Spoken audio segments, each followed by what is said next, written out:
And let's make all the noise for your last storyteller of the evening, James Petersen.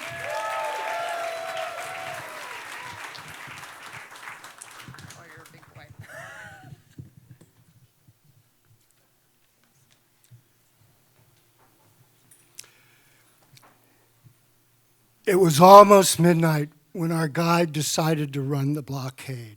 He had found a private bus company, a driver who was willing to take the risk to go from Puno to Cusco at triple the normal fare.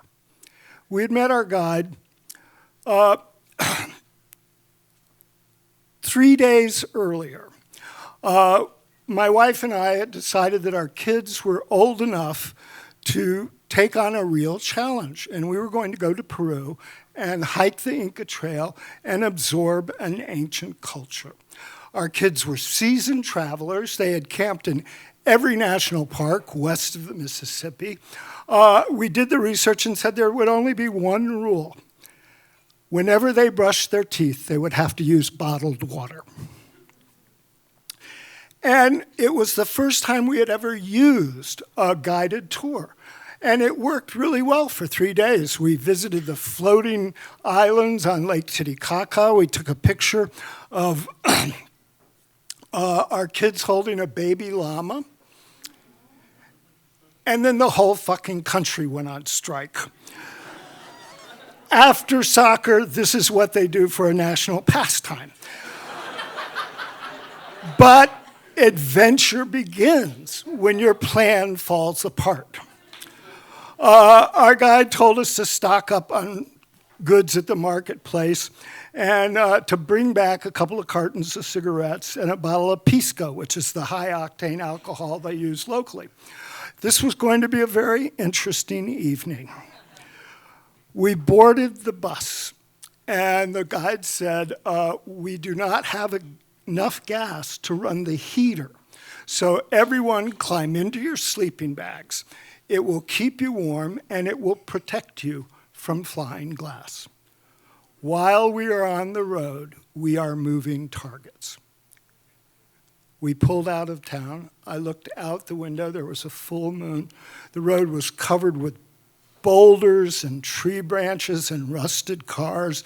We maneuvered up the hill. I looked on the hillside. The hillside was swarming with shadows, people going to higher ground to throw things at us. The bricks, rocks, bottles, tin cans bounced off the roof of the bus, and we came to the first blockade. The guide climbed out of the bus and went to where men were huddled around an oil drum with a fire. Through the window, I could see him offer them a cigarette, the pack of cigarettes. They talked. He came back in, reached for the bottle of pisco, and they shared the bottle around the circle. Talked some more.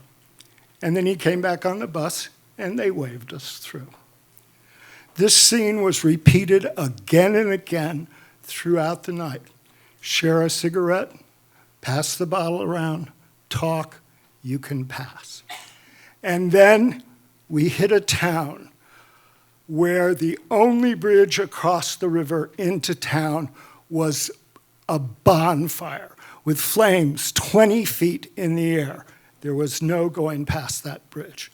The driver said, I can drive around the town. And he turned off the road onto the Altiplano, the high desert, this barren landscape, and we're bouncing across this. And my daughter said she felt carsick. So we pulled over, and my wife took her out. No big deal. The Petersen motto is, it's not a family vacation without projectile vomiting. And my son had thrown up when we landed at 12,000 feet. It became surreal. At one point, we saw what I thought were the gates of hell, but it was a factory with 3 huge furnaces billowing smoke and flame. And that was a good sign, because where there was industry, there would be a road. And we bounced across and found the road, but by that time, we had blown a tire, and we were driving on a rim. But there was a shack with a corrugated roof with tires packed on the top of the roof to hold it down. And the driver pulled over and said, I'll take that one. And we put it on and continued through the night. Then at dawn, we came to a serious blockade organized by coca farmers. There were men on horseback with bullhorns and shotguns. The whole hill was covered with spectators. I mentioned this was their national pastime. And there was a line of cars in the oncoming direction as far as the eye could see. We were out of cigarettes, we were out of pisco. I started to take a picture and the guide said, "Put it away. That's a sign of wealth, it will change the equation." And he got out and just talked to people. And a little later he came back and said, "Anybody got toothpaste?" I had a whole bandolier of toothpaste. I said, "Yeah, here, do you need a bottle of water?" And gave it to him. And he wrote on the windshield of the bus, "Viva la agricola." And they let us pass. And I had learned more that night about travel than in my whole life.